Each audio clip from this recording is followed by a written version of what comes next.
Alors, on m'a demandé de parler de Marie, servante du Seigneur.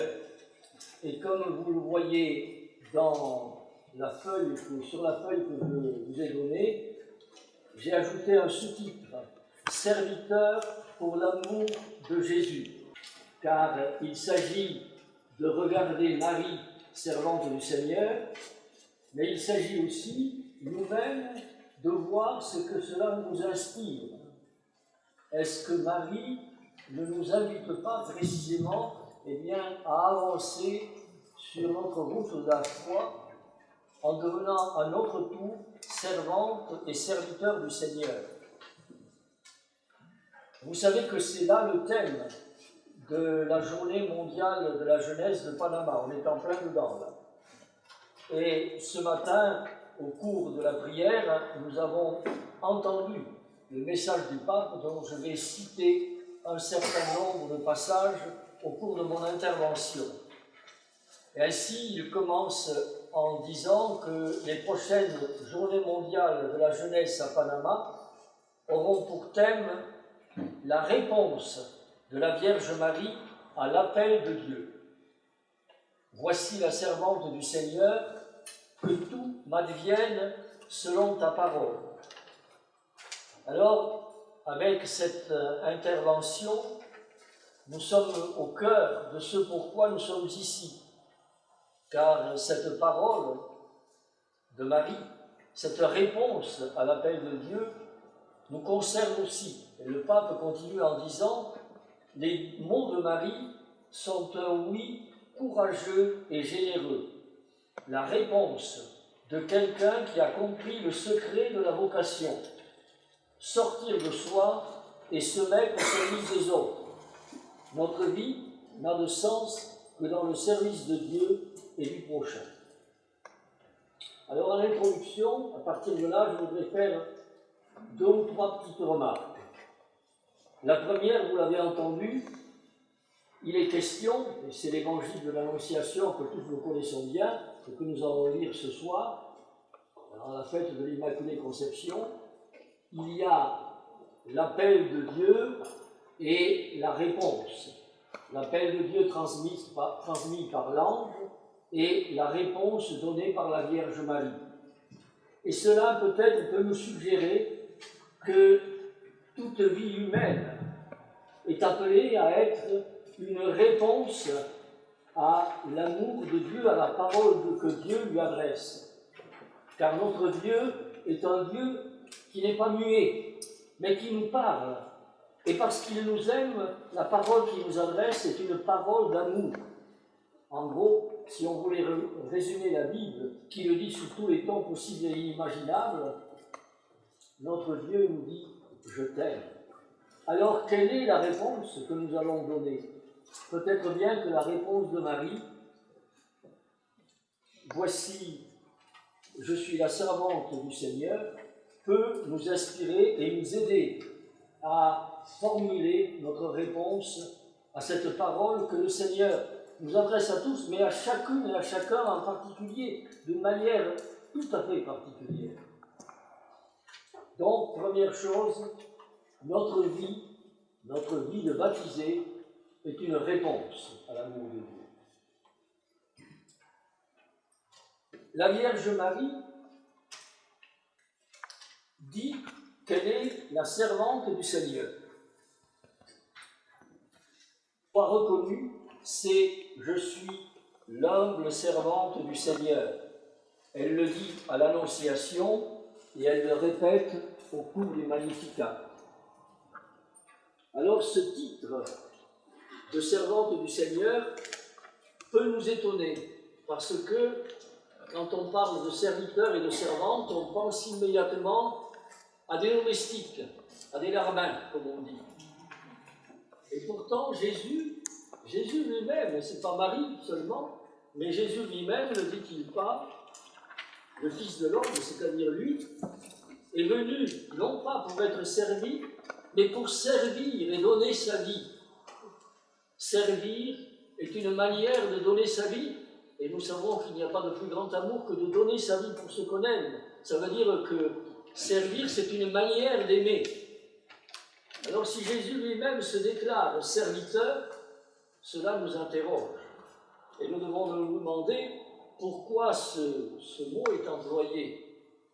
Bien, il faut peut-être, et je ne vais pas faire un grand développement là-dessus parce que ça nous demanderait beaucoup trop de temps, ça serait peut-être intéressant. Si vous le voulez, un jour on fera une retraite sur le thème.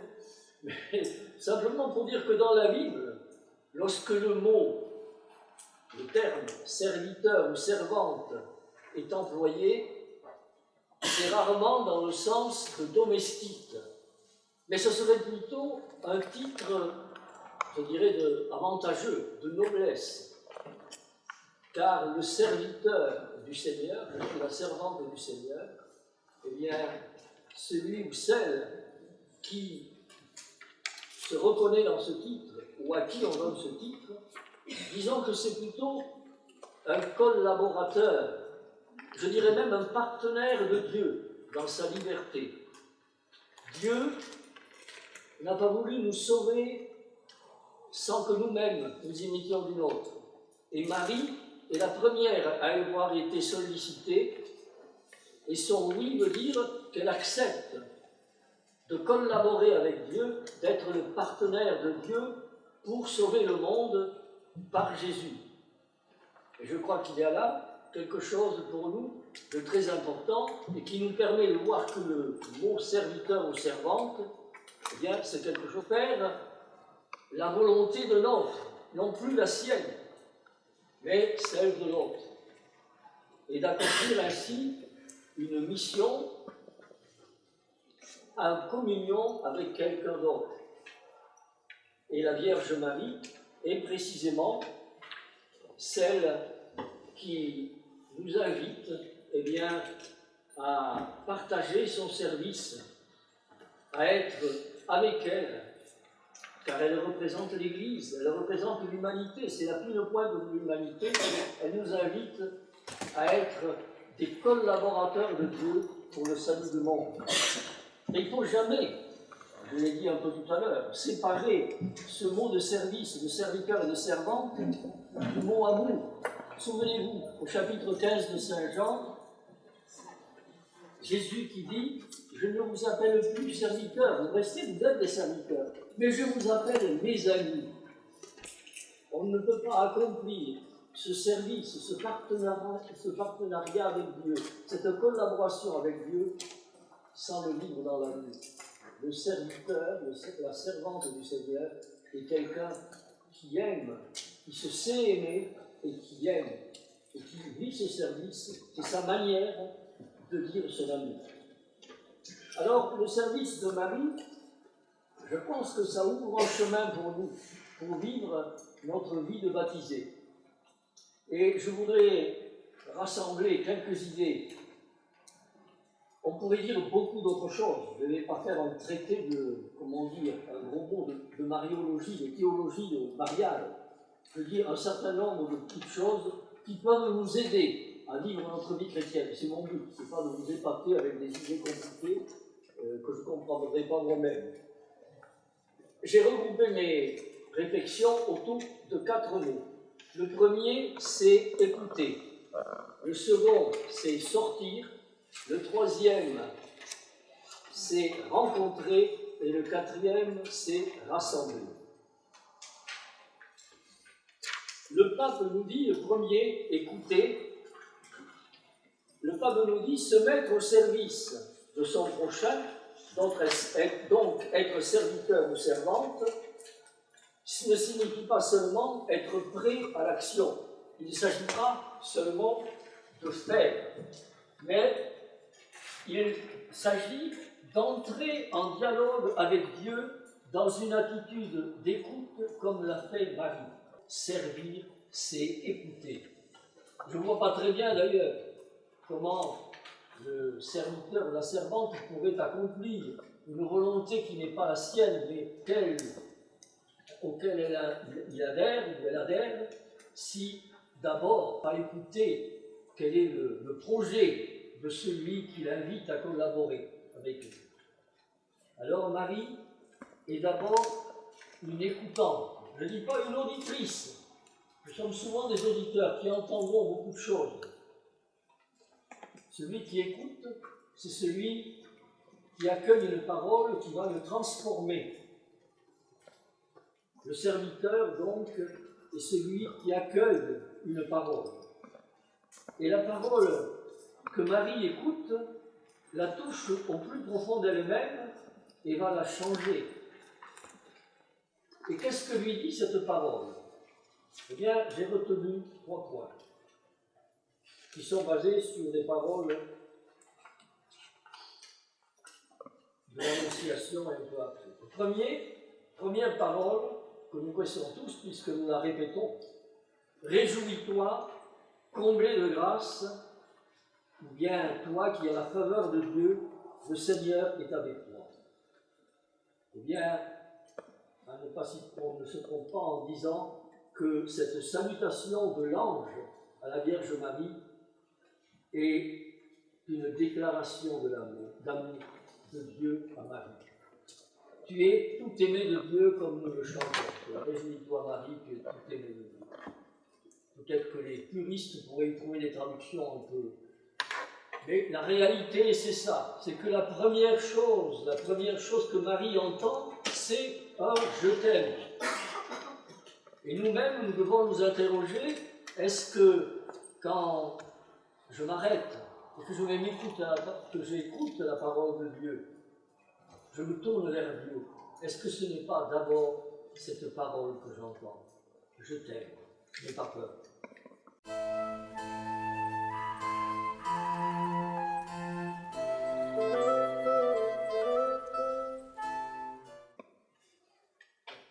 La seconde parole que l'ange dit à Marie, voici que tu dois constater. Lorsque Dieu déclare son amour à l'une de ses créatures, à quelqu'un dans l'humanité, c'est qu'il compte sur lui pour devenir son collaborateur ou sa collaboratrice et donc prendre en charge ce dessein d'amour de Dieu qui est de sauver les hommes.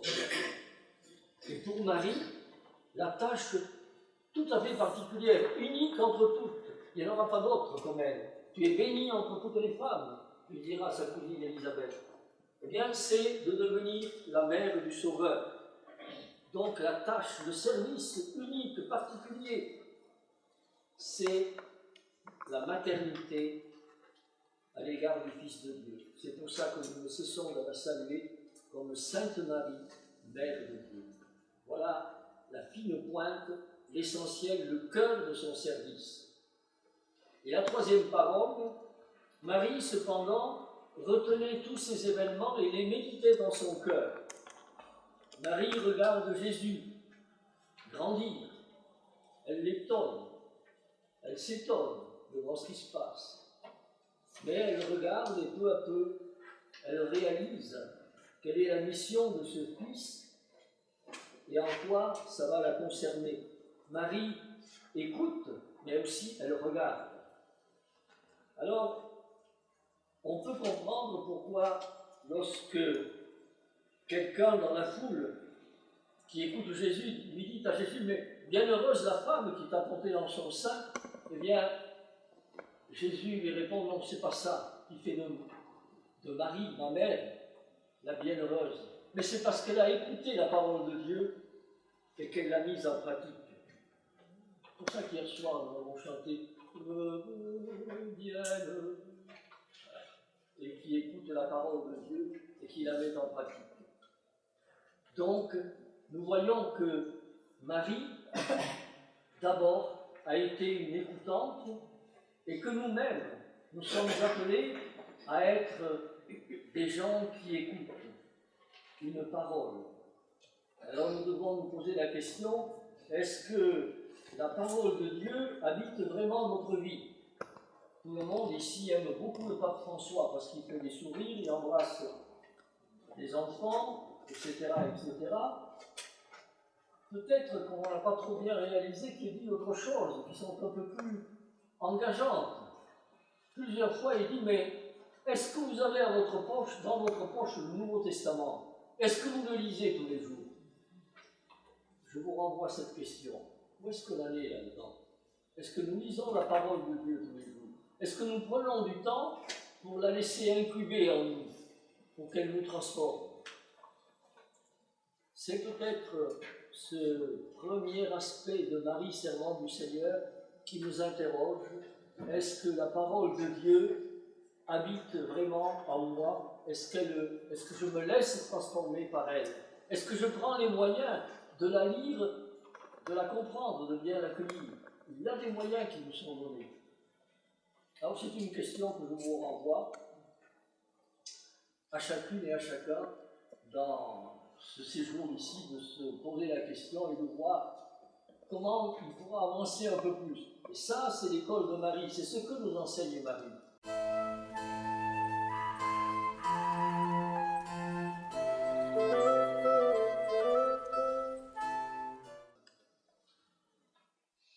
Le deuxième mot que j'ai choisi, c'est sortir. Les mots de Marie, nous dit le pape, sont un oui courageux et généreux. C'est-à-dire la réponse de quelqu'un qui a compris que le secret de la vocation, c'est-à-dire le secret verset 100, que l'Évangile nous dit, Marie partit. Alors les nouvelles traductions disent, je ne sais pas, avant on disait Marie partit en hâte. Et immédiatement après l'Annonciation, l'ange la quitta, Marie partit en hâte. Elle ne s'occupe pas d'elle-même, mais tout de suite, comme elle a appris que Élisabeth absolument que j'aille l'aider parce que c'est une personne âgée, etc., etc. Et elle se précipite.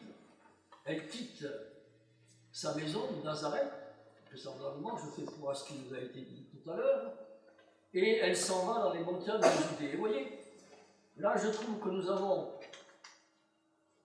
un visage, une représentation de Marie qui me plaît beaucoup. Souvent, on présente Marie dans une niche, comme ça, les mains jointes, la tête un peu penchée. Certainement, Marie est une écoutante, alors elle prie. Mais je pense que ce qui a porté la vie de Marie, ce qui a été sa joie, c'est précisément de partir, de sortir de chez elle pour aller vers les autres, et particulièrement vers sa cousine Élisabeth. Et Marie, pour moi, est une jeune fille en marche qui chante. C'est ça la Vierge de la Visitation et du Magnificat. Est-ce que ce n'est pas là une belle image? C'est ça, sortir. Vous savez que c'est une expression qui plaît beaucoup et qu'emploie beaucoup notre pape François. Il dit à tous les chrétiens, sur tous les tons et dans toutes les situations, il faut sortir de soi, de ses églises, de tout ce que vous voudrez. Je ne vois pas d'ailleurs comment on pourrait annoncer la bonne nouvelle de l'amour du Seigneur si on reste entre nous ou si on reste calfeutré dans sa chambre. Il faut sans doute se retirer dans sa chambre, la plus retirée de sa maison, pour être sous le regard d'amour du Père, mais aussi il faut sortir de sa maison. Et c'est ce que fait Marie au jour de la Visitation. Quand on se découvre aimé, on ne tient plus en place. Et d'une certaine manière, ça nous met hors de nous-mêmes pour nous inviter à aller vers les autres. Si nous ne retenions que ça, de ce que Marie nous dit à travers son titre de serment du Seigneur, que nous sommes tout aimés de Dieu, et qu'à cause de cet amour, on a envie d'aller le dire aux autres, parce que ça nous rend heureux, et parce que nous croyons que ça va les rendre heureux. Eh bien, d'une certaine manière, sans peut-être se le formuler comme je viens de le dire, Marie s'en va sur les chemins de Palestine pour aller à la rencontre de sa cousine Élisabeth. Et comme ça, nous voyons qu'elle sort non seulement de chez elle, mais d'elle-même, de ses préoccupations, pour être totalement aux préoccupations de sa cousine. Celui qui est serviteur ne s'appartient pas. Il appartient à celui ou à celle qu'il sert ou vers qui on l'envoie. Voilà, me semble-t-il, un beau visage de Marie. Alors nous pouvons dire, mais enfin quand même, ne pas s'occuper de soi, c'est un peu frustrant, mais est-ce qu'on va être vraiment heureux? Et qu'est-ce que nous entendons lorsque Marie a rencontré Élisabeth et qu'après ce dialogue initial, qu'est-ce qui se passe? Eh bien, nous entendons Marie chanter. Ça veut dire qu'elle est heureuse. Mon âme exalte le Seigneur, exulte mon esprit en Dieu mon Sauveur. Marie chante de joie. Lorsque nous sortons de nous-mêmes, nous ne pouvons pas être tristes. Lorsque nous sortons de nous-mêmes pour aller vers les autres, pour leur témoigner à travers les humbles services notre amour, ou leur dire l'amour du Seigneur, eh bien, nous trouvons là la vraie joie. Et nous pouvons, avec Marie, chanter le Magnificat. C'est pour ça que l'Église, chaque soir, chante au nom de l'humanité entière. Marie aide Dieu à rencontrer l'humanité, à rentrer à l'humanité. Et nous aussi, nous sommes invités à la même chose. Nous qui, Saint Paul dit que nous sommes les temples de l'Esprit Saint. Saint Jean nous dit que Jésus ne cesse de rappeler qu'il veut demeurer en nous. Vous rappelez ces paroles de Jésus? Je veux demeurer en vous, demeurer dans mon amour. Eh bien, ça veut dire que, comme Marie, au jour de la visitation, nous sommes habités par Dieu et qu'en accueillant cette habitation de Dieu en nous et en allant vers les autres, nous permettons à Dieu aujourd'hui, pas hier, mais aujourd'hui, nous permettons à Dieu d'aller à la rencontre de l'humanité. Et déjà, cette rencontre se fait en nous-mêmes. Parce que là, il n'y a pas quelque chose de beau et de grand. Notre service, c'est de permettre à Dieu, comme Marie et avec Marie, d'accéder, de rencontrer l'humanité.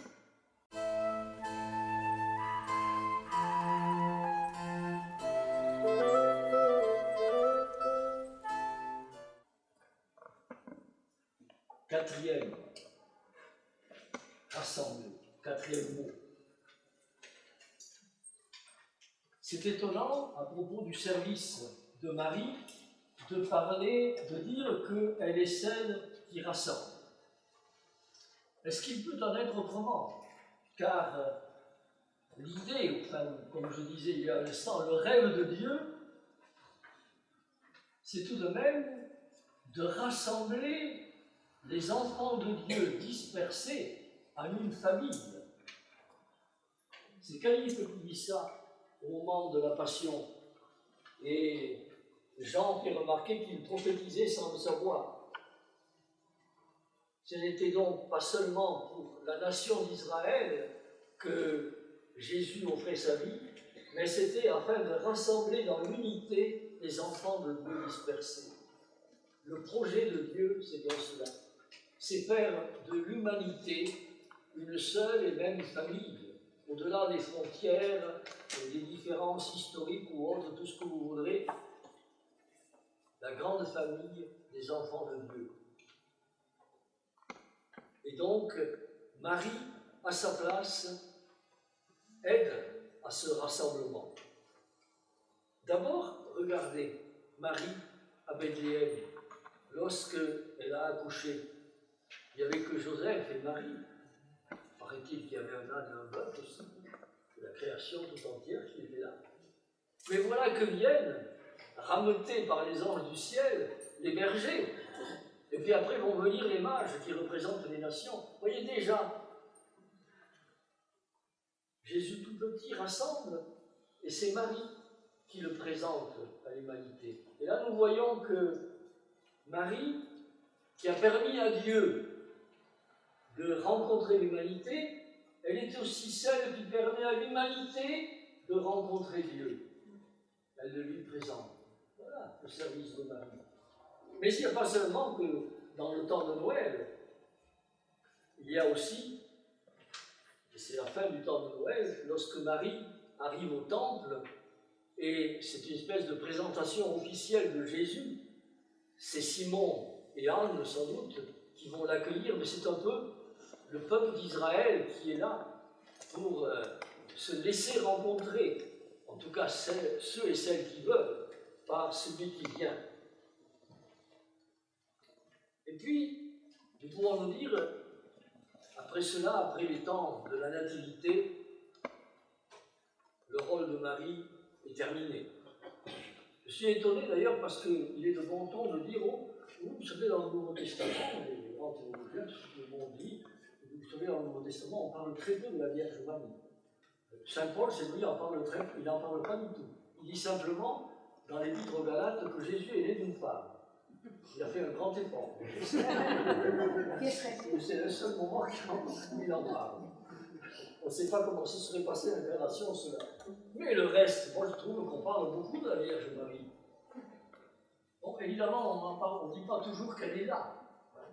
Alors je ne veux pas faire de la Marie Valtorta, vous savez, celle qui a écrit beaucoup de choses sur Jésus et la Vierge. Mais cependant, il y a un moment dans l'évangile de Saint Luc où, exceptionnellement, ça devait être quand même un fait notable, parce que ça ne devait pas être tellement courant à l'époque.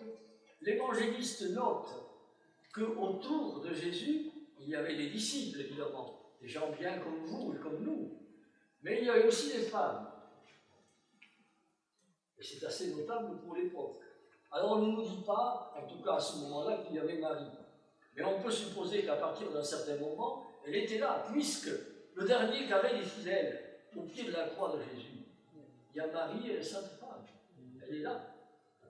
Et donc, nous voyons que lorsque Jésus, dans sa vie publique, est très entouré, bien, déjà, Marie fait partie de ce rassemblement.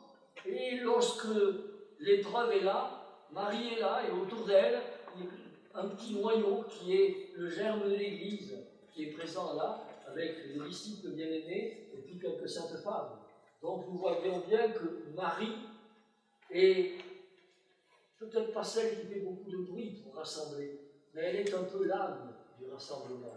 Elle est ce cœur qui aime et qui polarise notre cœur pour rencontrer le cœur du bien-aimé. Et elle va poursuivre ce service du rassemblement jusque dans les premiers pas de l'Église. Parce que qu'est-ce que nous voyons après l'ascension du Seigneur? Nous voyons les disciples revenir du mont des Oliviers à Jérusalem et entrer au Cénacle. Et là, on nous dit qui est là. Il y a tous les apôtres avec Marie, la mère du Seigneur. Donc Marie, elle est au cœur du rassemblement de l'Église naissante. Et on peut supposer que le jour de la Pentecôte, elle était là elle aussi. Donc, nous voyons que Marie accompagne ces divers moments de rassemblement et qu'elle est une rassembleuse. D'ailleurs, maintenant, ce n'est plus la période de l'écriture, de la révélation même. Regardez, depuis un siècle, les apparitions qui ont donné autant de sanctuaires mariaux. Lourdes, Fatima, La Salette, Combin, Beaurain, l'île Bouchard, etc., que vous connaissez tous. Eh bien, qu'est-ce que sont ces lieux-là? Ce sont des lieux où l'Église aime se rassembler. Regardez, c'est quand même fantastique. Lourdes, bon, c'est international et tout ce que vous voulez. Depuis toujours, ils se réunissent à Lourdes, en conférence épiscopale. Et nous, je suppose tous, nous avons tous été à Lourdes, nous avons fait une expérience d'Église. Eh bien, c'est Marie qui nous rassemble. Et pensez à ça, lorsque Bernadette va voir le terrible curé de Lourdes, Peyramal, pour lui dire ce que la Sainte Vierge demande, elle y va en tremblant à chaque fois, parce qu'il est terrible, il est comme le père Philippe, il ronde. et elle va lui dire, la Sainte Vierge, je veux que vous construisez une église. Alors, Père Peyramal comprend qu'il faut construire une église, c'est ce qu'il va faire, après avoir grommelé un peu, bien sûr. Il construit l'église, mais je pense que d'abord, au-delà de la construction de cette église, de ces églises qu'on voit à Lourdes, il y avait aussi Lourdes sera un des lieux où je serai là pour vous aider à construire l'église des cœurs, l'église des âmes. Et Marie continue dans ces divers lieux où elle a visité l'humanité, car les apparitions, tout ce que vous voudrez, qui tournent autour de la Vierge Marie, eh bien, ce sont autant de visitations de Marie à notre humanité, pour permettre à Dieu de rencontrer l'humanité, donc de rendre l'humanité accessible à Dieu, et en même temps pour permettre à l'humanité d'accéder à Dieu, pour permettre cette rencontre.